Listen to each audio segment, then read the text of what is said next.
আসসালামু আলাইকুম। জাস্ট ঘোরাঘুরির থেকে আমি শান মুন্না বলছি। আজকে আমরা যাচ্ছি ঢাকা থেকে আগরতলা। তো আগরতলা যাওয়ার জন্য আমি ট্রেনে করে যাচ্ছি। পথিমধ্যে ট্রেনের মনোরম পরিবেশ দেখতে দেখতে বাংলাদেশের সীমানা আখাউড়া হয়ে আগরতলা যাচ্ছি। আগরতলার ভারতের রাজ্য ত্রিপুরা রাজ্যের শহরের নাম আগরতলা। তো আমরা প্রথমে আগরতলা যাচ্ছি। পথের মধ্যে বাংলাদেশের মনোরম পরিবেশ, চারিদিকে সুন্দর গাছগাছালিতে ভরা, তার মধ্যে দিয়ে রেল যাচ্ছে। দেখতে দেখতে আমরা আখাউড়া জংশন শেষ করে বর্ডারে এসে পড়েছি। বর্ডারটা খুব নিরিবিলি, কোনো ঝামেলা নাই, খুব সহজেই বর্ডার ক্রস করা যায়। প্রথমে ভেবেছিলাম এখানে বাংলাদেশ এবং ইন্ডিয়ার ইমিগ্রেশনে হয়তো অনেক সময় লাগে, কিন্তু না, এখানে বাংলাদেশের সর্বোচ্চ 5-7 মিনিট এবং ইন্ডিয়ান বর্ডারেও আমার 5 হইতে 7 মিনিটের মতো সময় লেগেছে। সুন্দরভাবে আমরা বর্ডার ক্রস করেছে এসে পড়েছি। তো আমি ইতিমধ্যে আগরতলা শহর দিয়ে যাচ্ছি। এখানে বিশাল এক জনসমাবেশ চলতেছিল। মহিলারা একটা চাকরির স্থায়িত্বকরণের জন্য সরকারের প্রতি অনুরোধ জানিয়ে তারা একটা বিশাল মিছিল বের করেছে। যাই হোক, ওই মিছিল শেষে আমরা হোটেলে এসে পৌঁছেছি। হোটেলটাও খুব ছিমছাম, খুব সুন্দর ছিল। তো আমরা এখানে এসে রূপান্তরী হোটেলে উঠেছি। হোটেলটা খুবই ভালো, সব ধরনের ব্যবস্থা আছে, খুব সুন্দর, পরিবেশ সম্মত, এবং এদের খাবারের রেস্টুরেন্টও আছে। তো খাবারও খুব ভালো মানের ছিল। এখানে খুব সুন্দরভাবে কাটিয়েছি। তো হোটেলে আসার পর কিছুক্ষণ রেস্ট নেই, তারপর আমরা বের হয়ে যাই। বন্ধুরা, আমরা সকাল 7টার সময় ঢাকা মহানগর এক্সপ্রেসে করে রওনা দিয়েছিলাম।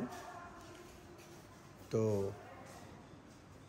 আগরতলা এসে পৌঁছেছি আমরা ঠিক 1:30-2টার সময়। তো আসার পরে বেশ কিছুক্ষণ রেস্টে ছিলাম। রেস্টের পরে আমরা আজকে প্রথমে অজন্তা প্লেসে চলে যাই। এটা ত্রিপুরা রাজ্যের রাজার একটি রাজবাড়ি ছিল, যা বর্তমানে মিউজিয়াম বানিয়েছে। তো অজন্তা প্লেসটা খুবই সুন্দর। ঢুকার মুখে প্রথমে আমরা দুটি মূর্তি দেখতে পাই। একটা হলো ক্ষুদিরাম, আরেকটা হলো এবং অন্যটি হলো ভাস্কর্য সূর্য সেন। যাই হোক, রাজার বাড়ি ঢুকার পরে অনেক বিশাল এরিয়া নিয়ে রাজার বাড়িটা। প্রথমে আমরা হাতের বাম দিকে যাই, ওখানে একটি বিশাল দিঘি দেখতে পাই। দিঘিটা রাজার বাড়ি যত বড়, ঠিক লম্বায় অতটুকুই দিঘিটা বড়। ঠিক এটার বিপরীত সেম স্টাইলে হাতের, এটা বাম দিক, আবার হাতের ডান সাইডেও সেম স্টাইলে আরেকটা দিঘি আছে। মাঝখানে রাজার বাড়িটা দেখার মতো। রাজার বাড়ি এত সুন্দর, বিশাল এরিয়া নিয়ে রাজার বাড়ি, এবং খুব পরিপাটি করে সাজানো আছে রাজার বাড়িটি। তো মনোমুগ্ধকর রাজার বাড়ি, যা বর্তমানে এটা জাদুঘর হিসাবে ব্যবহৃত হচ্ছে। এখানে প্রবেশ মূল্য ফরেনারদের জন্য 100 রুপি, আর ইন্ডিয়ান যারা আছে ওনাদের জন্য 50 রুপি। যাই হোক, 100 রুপি করে ভিতরে প্রবেশ করি। তো প্রথমে আমরা দিঘিটা দেখতে পাই। বাম দিকে এসে দিঘিটা দেখলাম, বিশাল বড়। তারপর রাজারবাড়ির মিডিল স্থান থেকে পুরা রাজারবাড়িটা দেখা যাচ্ছিল খুবই সুন্দর। তো আস্তে আস্তে করে সামনের দিকে যতই আগাচ্ছি ততই মনোমুগ্ধকর লাগতেছিল। মাঝখানে একটা বিশাল ঝর্ণার ফোয়ারা গেছে, নিচে লাইট দেওয়া আছে, রাত্রেবেলায় এই লাইটগুলো সব জ্বলে থাকে এবং পুরা প্লেসটার মধ্যে চারিদিকে লাইটিং করা, যা সন্ধ্যার পর থেকে দেখা যায়। তো দিনের বেলা লাইটের আলো দেখতে পাইনি, তো সন্ধ্যার পরে যখন গিয়েছি তখন এটার রূপ আরও ব্যতিক্রম, অনেক সুন্দর লাগতেছিল লাইটিংয়ের কারণে। যাই হোক, আমরা আস্তে আস্তে রাজারবাড়ির সামনে এসে পড়ি। তো এখানে একটা বড় একটা স্টেজ তৈরি করতেছে।